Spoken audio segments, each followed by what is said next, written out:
Welcome. In today's quick guide, you'll learn how to prevent Telegram from accessing your phone on your device. If you care about privacy and want more control over what apps can access, this setting is definitely worth checking. Let's walk through it step by step. First, open your phone's Settings. This is where you can manage all system-level permissions and app controls. Once you're inside, scroll down until you find the Apps section.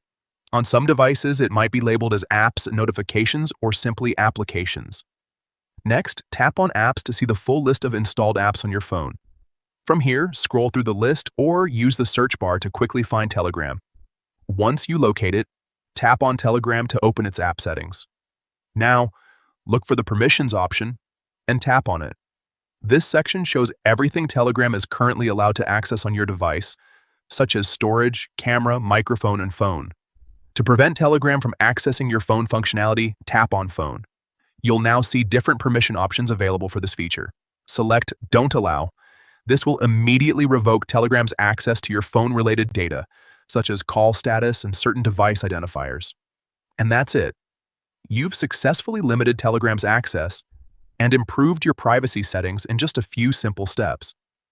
Keep in mind that restricting permissions like this won't affect basic messaging features, but it helps ensure that the app only accesses what you're comfortable sharing. If you found this helpful, make sure to explore your other app permissions as well. It's a great way to stay in control of your personal data and keep your device secure.